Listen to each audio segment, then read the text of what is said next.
Never forget that your job is to help searchers get the answer that they're looking for. With SEO specialist, freelancer and consultant Heba Said.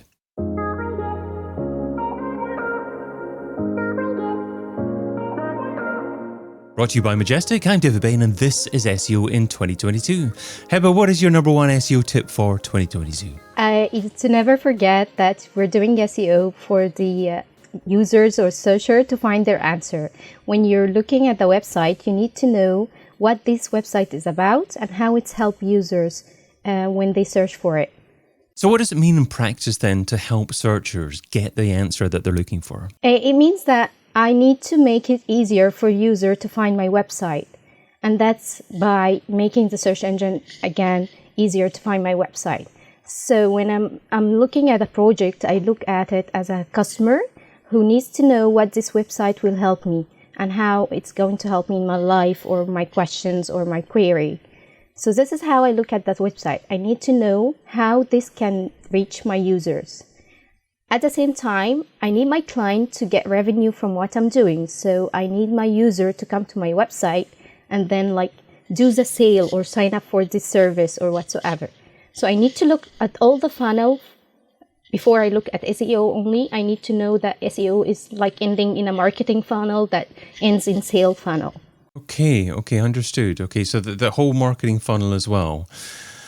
So that means that I guess you're looking for every step of the customer buying journey. Yes. When you're actually determining the questions that they're likely to ask and the answers that you should be actually trying to optimize for. Yes. And the call to action to end the journey. How do you determine which questions are the right ones and which questions are probably just single case scenarios that are not worthwhile optimizing for? Syrup. Always look at the syrup. It's answers everything for me. From the syrup, I know how the customer is reacting, how they're asking, and what they need to know.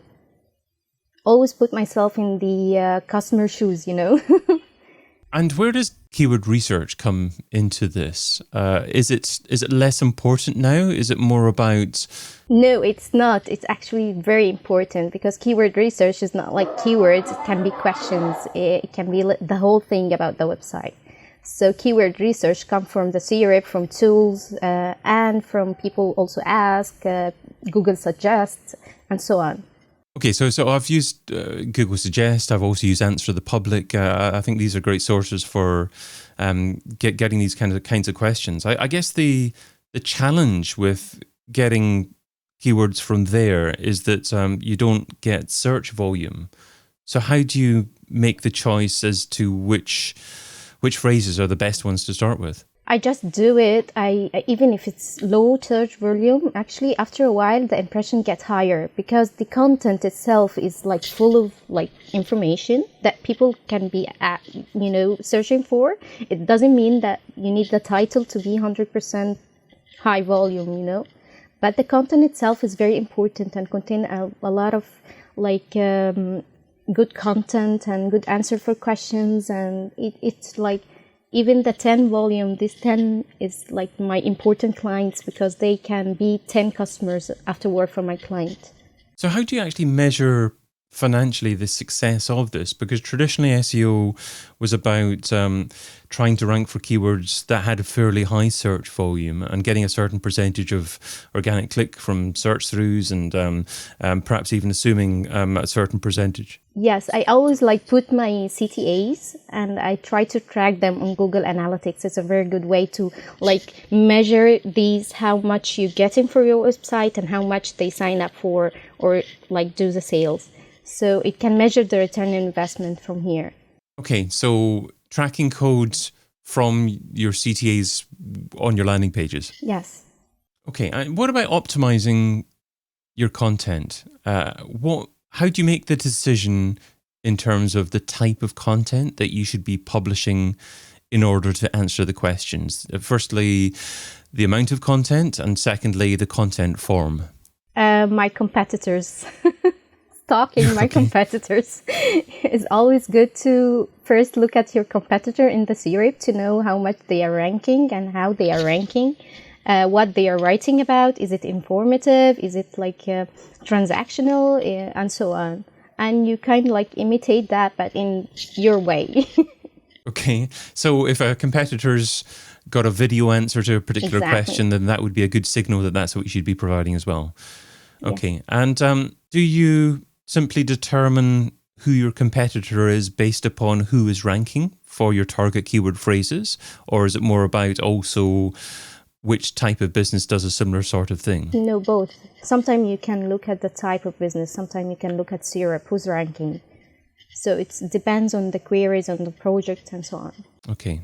Now, you also say that Google Search Central is your friend in crime. Yes. So why do you say that, and what can you learn there? Because 7 years ago, it was very hard to be an SEO, but right now everyone is talking about it. Even Google is doing a channel about it. They have a video channel that tells you what to do to rank. So it's like they didn't used to be like this before. So you need to follow up with them. My tip for the SEO right now is to follow up Google Central on Twitter and on YouTube. You can follow up with what's happening with SEO on Twitter very much because it's very updated. And there are so much chats that you can get into that can get you information very good, like the SEO chats that's doing, I guess, on Monday, the same Rush chat. These are good things to get ideas of what you're doing. Sometimes they do content, keyword research, technical tips, and so on. And the SEO FUMU from Alida is very good. It's a newsletter that you get the latest update on SEO. So this is something that you need to keep track. Right. Okay. So many more training resources available than there used to be, certainly. Yes. Can you really trust Google to teach you how to SEO? Yes. Yes. Okay. You need to put your head into it. But yes, they kind of say good points. You need to follow their guidelines at least. Yes. Yeah. I guess you need to know. You need to be educated enough to be able to know what advice to take and what advice not to. Yes. But yes. So what advice shouldn't you take from Google? Nothing. You just take everything. Okay. I'm not trying to get into trouble with your answers. No, it's okay. You just need to be clever enough because sometimes the guideline is very straightforward, but you need to learn. You can sometimes play with the guidelines. I guess the challenge is that Google don't want to be sharing information like these types of links work. Yes, they are very sensitive with links. I don't know why. Okay, well, maybe moving topics slightly then. We've talked a lot about the importance of answering questions, how to actually answer your questions, how to optimize your pages for those questions. What are other steps that an SEO could take in order to get those pages ranked higher? Obviously, you can optimize the pages, you can do internal linking. Hopefully, if the pages are significant, then perhaps even external linking as well. How would an SEO go about doing that and determining what links, if any, to build to those pages? You need to find a high quality links. That's what I work as an outreach for Canva as well. So it's been a struggle for 2 years now to get very high quality links. You need to have a good relationship with people because right now you can't post in anywhere because the spam score, and Google is doing a lot, like we said, a lot of updates regarding linking and so on.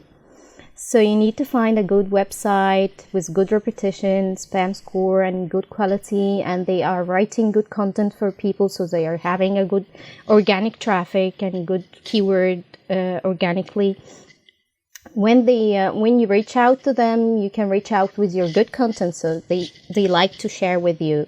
So this is how it works. You need to find good quality websites, and Syrup is good for that. But we use tools as well. You can always use tool for finding a relative website to what you're doing. So what tools are you finding most useful at the moment for that? Ahref. I find Ahref is useful regarding backlinks. Okay, great. So this research in terms of what questions you should be answering on your site and the content you should be publishing, is this a very regular thing that most SEOs should be doing to incorporate into a content strategy? Is this something that needs to be done on a very regular basis, maybe a weekly basis? Or can it be just be done on a quarterly basis and then that's the project for this quarter? Maybe quarterly, because we do a plan for 3 months ahead. So quarterly is good. Because you then, you might find that old content of your website needs to be optimized or re-optimized. It doesn't have to be a new content. So you need to check out every 3 months what you're doing about your old content and what do you need to add and so on. Okay. And can answering questions be the only part of your content marketing strategy? Or is it just a small part of a content marketing strategy? It can be 50-50 because sometimes people don't ask questions. They don't know about your service to ask questions. So you need to write about your service as information and then answer questions, so it's 50-50 based. Okay. Where does this fit in with pillar pages? If you want to create a big authoritative piece of content about a particular topic, so it's not about your brand necessarily, it's maybe about a highly competitive keyword phrase that you need to rank for, should questions be used as smaller pages that actually link towards your big pillar pages on your site, or do they not really work in conjunction? It can work, actually. I did that before for a website and my success was huge. I received 1,000% higher session when I did that. So I started with my pillar pages and I made a blog and I wrote about these pages, but in smaller content and question and answer and so on. So I was linking to my pillar page and then we got high traffic and high volume with these pillar pages and we ranked higher in the top 3 after ranking page 5 or 6. Just finally, in relation to answering questions, there seems to be a trend at the moment for Google to want, and perhaps other search engines, to want to answer questions directly on the SERP. Yes. Are you seeing this trend something that's likely to continue 2022 moving forward in future years as well? I guess it's going to get worse. Okay. Google will answer everything. But how as an SEO do you take advantage of that? Is it possible to brand that and still generate some traffic potentially from that? Yes, because some people need more than just an answer. They need to know more. So when you answer that in depth for them, you can win a lot of traffic from this. Okay. And if Google started to write an answer for it, that means that people are asking this question. Yes, yeah. And there are a lot of opportunities. You can simply see what questions exist on the SERP, click on the questions, and if you see the questions are irrelevant, the answers are irrelevant, and they link to articles that just don't provide the obvious answer to the question, that's a great opportunity for content if it's for your niche. Exactly. Great. Well, if an SEO is struggling for time and they're thinking, I need to do a better job to identify the questions that my audience is asking and to answer those questions, but they're very busy at the moment. What's something that an SEO may be doing at the moment that's not as effective as it used to be, they should probably consider stopping doing in order to spend more time doing what you suggest? I guess link building, trying to get links as much as possible, because sometimes content can win over a link. Okay, content can win over a link sometimes. You can find Heba Said at Heba Said SEO on Twitter. Heba, thanks so much for being part of SEO in 2022. Thank you, David. Thank you for having me. Check out the rest of the content from SEO in 2022 over at SEOin2022.com.